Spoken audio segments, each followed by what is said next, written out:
মাত্র একদিনে আপনি 50,000 টাকা ইনকাম করতে পারবেন। অফারটা খুবই লুক্রেটিভ, তাই না? কিন্তু ভাই গাফলা আছে, পুলিশ, ডিজিএফআই, তারপরে ডিবি সবাই এসে হামলা শুরু করছিল।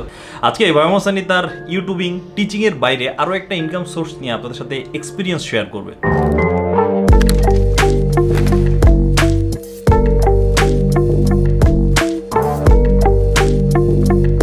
আমরা যে প্রজেক্ট নিয়েছিলাম স্বাস্থ্যকর খাবার প্রজেক্ট, তারপরে হচ্ছে দৌড়াদৌড়ির প্রজেক্ট, হাঁটাহাঁটির প্রজেক্ট, সেই প্রজেক্টের মধ্যে শুধুমাত্র এখন স্বাস্থ্যকর খাবার প্রজেক্টটা মেনটেন করা হচ্ছে। দৌড়াদৌড়ি হাঁটাহাঁটি আপাতত বন্ধ আছে, কারণ হচ্ছে লাইফে এত পরিমাণ দৌড়াদৌড়ি করতেছি, তাই আর গিয়ে সকাল সকাল দৌড়ানো হইতেছে না। এই যে আজকের কথাই ধরেন, আজকে এখন সকাল 8:11 বাজতেছে, এখন সকাল সকাল বেরোইছি, অনেক দৌড়াদৌড়ি আছে আজকে সারাদিনের। যাই হোক, কাহিনী বলতেছি আগে ইন্ট্রো। হ্যালো দেয়ার, আসসালামু আলাইকুম, this is Saifullah Sunny, welcome to Sunnygiri, hope you guys are doing fine. So bros, কাহিনী যেটা হয়েছে, সকাল সকাল ঘুম থেকে উঠে একবারে ক্যামেরা, গিয়ার্স, গ্যাজেট যা আছে সবকিছু টপ বক্সের ভিতরে ভরে, ড্রোন, লেন্সগুলা, ওয়্যারলেস মাইক, তারপর শর্টগান মাইক, তারপরে হচ্ছে কলার মাইক, আর কি কিনেছি, যা যা আছে সবকিছু নিয়ে নিছি। সাথে দুইটা ইঞ্জিন নিয়ে নিছি, শেল অ্যাডভান্স 10W40। প্রথমে ক্যামেরা গিয়ার্সের কাহিনী বলি। আজকে আমার দুইটা শ্যুট আছে, দুইটা প্রজেক্টের দুইটা শ্যুট, যার কারণে এই যাবতীয় সব সেট আপ নিয়ে বেরোইছি। সো সকাল থেকে এখনো যাচ্ছি একটা শ্যুট করতে, সেটা করব, তার পরবর্তীতে আরও একটা শ্যুট আছে। আর ইঞ্জিন অয়েল নিছি সিম্পল, আজকে ইঞ্জিন অয়েলও চেঞ্জ করতে হবে টাউনের। এই যে লাস্ট ইঞ্জিন অয়েল চেঞ্জ করছি 2225 কিলোমিটার হয়ে গেছে, অনেক চালায় ফেলছি। সো ইঞ্জিন অয়েলটা চেঞ্জ করতে হবে, সাথে ইঞ্জিন অয়েলের কিছু অফার চলতেছে, আপনাদেরকে সেগুলোও বলতে হবে। চলেন আগে প্রথম শ্যুটের জায়গায় যাই, তারপরে গিয়ে বলতেছি।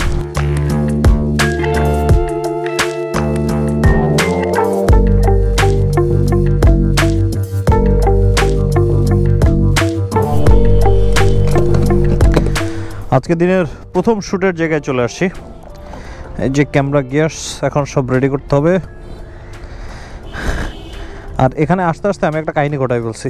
এই যে গোপ্রোটা দেখতেছেন, গোপ্রোটারে আমি এই জায়গাটা দিয়ে ভেঙে ফেলছি।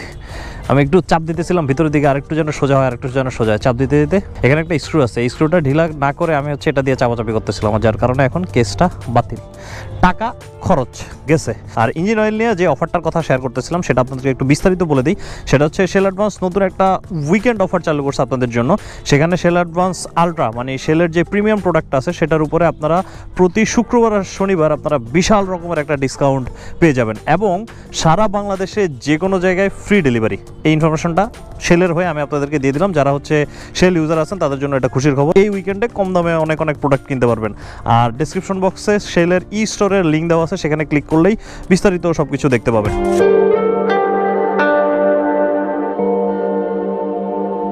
আর প্রথম যে শ্যুটের জায়গা সেটা হচ্ছে আমাদের ওই যে স্কুলের একটা প্রজেক্ট, সেটা আবার চলতেছে। এই যে রুল সাহেব হাই হ্যালো দিয়া দাও, এদিকে তাকায়।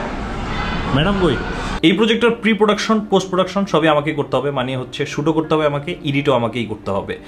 লাইক স্ট্যাটিক শট, তারপরে বি রোল, কিছু সিনেম্যাটিক, তারপরে ভয়েসের কিছু কাজ আছে, সব কিছু আমাকেই নিতে হবে। আর এই স্কুলে সেম প্রজেক্ট নিয়ে আরও একবার কাজ করছিলাম, সেটা আলাদা হিসাব। এবার নতুন করে তাদের কাছে কিছু ম্যাটেরিয়াল আসছে, নতুন করে কিছু শ্যুট নিতে হবে।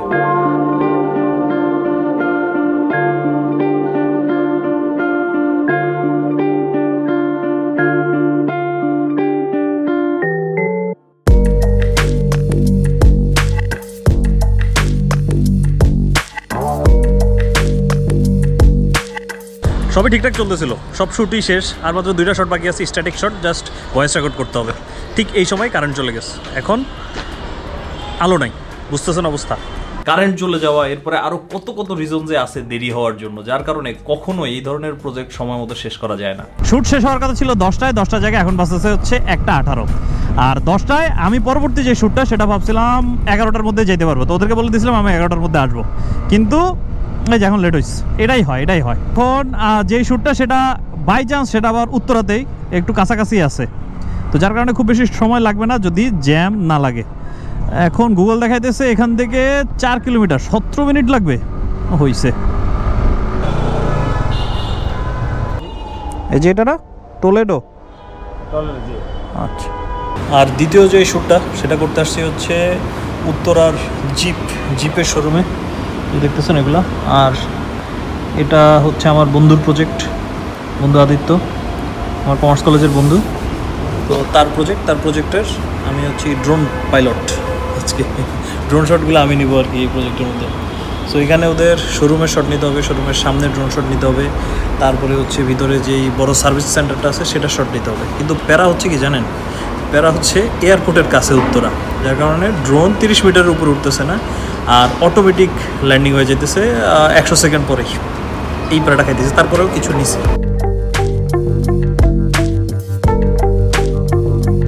এই প্রজেক্টের মধ্যে আমার কাজ ছিল শুধুমাত্র হচ্ছে প্রি প্রোডাকশনে, শুধুমাত্র আমাকে ড্রোন শট নিতে হবে, আর এডিটিংয়ের কাজ বাকি আমার বন্ধু আর ওর টিম দেখবে। আমরা গেছিলাম হচ্ছে জিপ যে ব্র্যান্ডটা আছে ওইটার সার্ভিস, তারপরে ওইটার শোরুম, ওগুলো শ্যুট করতে হবে।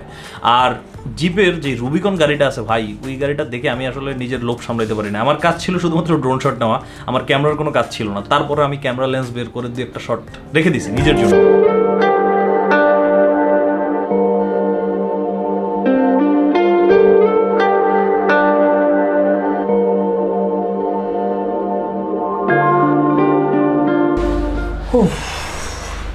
ছয়টা 4। আমরা যখন উত্তরা ছিলাম তখন বাসটা ছিল হচ্ছে 1:30, তারপর সেখান থেকে বেরোতে 3টার দিকে আমরা গেছিলাম হচ্ছে গুলশান। আমাদের ছিল গাড়ির শ্যুট থেকে হয়ে গেছে প্রপার্টির শ্যুট করে এখন আবার আমরা গাড়ির শ্যুট করতেছি। এখন আবার আমরা আছি হচ্ছে তেজগাঁও। মাঝখানে কয়েকটা প্রপার্টি রিলেটেড কিছু কাজ ছিল, সেই জন্য আবার আমরা চলে গেছিলাম হচ্ছে গুলশানে।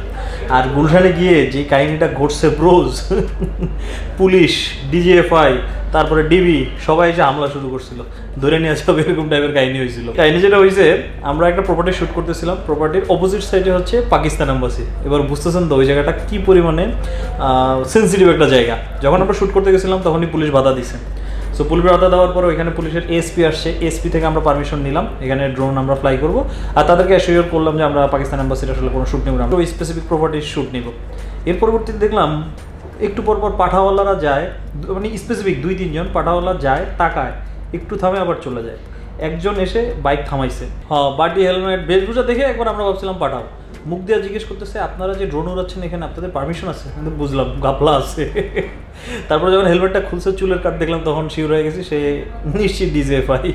তারপরে ডিবির লোক আসছে, ডিবির লোক এসে বলে আপনারা যে উড়াইতেছেন, তখন আমরা বললাম আর কি যে আমরা পারমিশন নিছি, তখন আর কোনো ঝামেলা করে নাই। কিন্তু ওই পাঠাওয়ালাটা বারবার এসে পুশ করতেছে, কেন উড়াইতেছেন, কী উদ্দেশ্য। যাই হোক, এগুলো খুব কমন, কারণ ওই এরিয়াটা খুবই সেন্সিটিভ, এটা হওয়াটাই স্বাভাবিক ছিল আর কি। বাট আমাদের উদ্দেশ্য তো আর খারাপ কিছু না, আমাদের উদ্দেশ্য ছিল ওই প্রপার্টিটা জাস্ট ভিডিও করা। এরকম সিচুয়েশন আমার আগেও পড়া হয়েছে, এর থেকে খারাপ সিচুয়েশন ছিল যে আমরা ড্রোন উড়াইতেছিলাম, পুলিশ এসে বলতেছে আপনারা ড্রোন উড়াইতেছেন, হাই কত বড় অপরাধ করছেন জানেন আপনারা, রাইফেল ধরে রাখছে আমাদের। ঠিক যাই হোক, এরকম সিচুয়েশন যদি কখনো পড়েন তাহলে ভাই প্রথমত আপনাকে কনফিডেন্ট থাকতে হবে যে আপনি রং কিছু করতেছেন না। যখন আপনার মোটিভ রং থাকবে বা রং কিছু করবেন তখন আপনার মধ্যে ভয় থাকবে। আর যদি কনফিডেন্ট থাকেন যে না আমি আসলে রং কিছু করতেছি না, তখন আপনি কনফিডেন্টলি কথাবার্তা বলতে পারবেন। আর দ্বিতীয় জিনিস, এরকম সিচুয়েশন যদি কখনো পড়েন সবসময় ট্রাই করবেন হচ্ছে অফিসার লেভেলের যে লোকগুলো আছে তাদের সাথে কথা বলতে। পুলিশের ক্ষেত্রে ধরেন যারা কনস্টেবল আছে বা আর্মির ক্ষেত্রে সোলজার লেভেলের লোকদের সাথে আর্গুমেন্ট বা তর্কে জড়ানোর আসলে দরকারই নেই। তারা এই জিনিসগুলা বুঝবে না, আপনি তাকে বুঝাইতেও পারবেন না। বলবেন যে আপনার অফিসার কে আছে তাকে ডাকেন অথবা তাকে ফোন দেন, আমি তাকে বুঝাই বলতেছি। এবং সেই অফিসার লেভেলের লোকগুলা আপনার সাথে যখন কমিউনিকেট করবে, আপনার উদ্দেশ্য যখন আপনি ভালোভাবে বুঝাতে পারবেন, তখন তারা বুঝে যায়। বেশিরভাগ ক্ষেত্রে আমি এটাই দেখছি। এবার সেই প্রজেক্ট নিয়ে আরো কিছু কথাবার্তা। এই প্রজেক্টগুলো পার্মানেন্ট কিছু না, হয়তো 2 মাস বা 1 মাসে এরকম একটা বা 2টা প্রজেক্টই আসে। এগুলোকে বলা হয় আর কি সাইড হাসেল, এক্সট্রা কিছু ইনকামের ওয়ে হইলো আর কি। ধরেন আমার ইউটিউবের জন্য ক্যামেরা গিয়ার সবই আছে, এগুলো ব্যবহার করে যদি আমি এক্সট্রা কিছু ইনকাম করতে পারি তাহলে খারাপ না। বাট এগুলো শুনতে যত ফ্যান্সি শোনাই, একদিনেই আমি যে 2টা প্রজেক্ট নিয়েছিলাম, একদিনে আমার ইনকাম হচ্ছিল 50,000+। কিন্তু প্যারা ভাই বহুত আছে। যেমন ধরেন যেই প্রজেক্টের মধ্যে আমি এডিটিংয়ের কাজটা নিয়েছিলাম, সেটার শ্যুট একদিনে শেষ হয়ে গেছে, কিন্তু এডিটিং একবার করে পাঠাচ্ছি, আবার কারেকশন আসতেছে,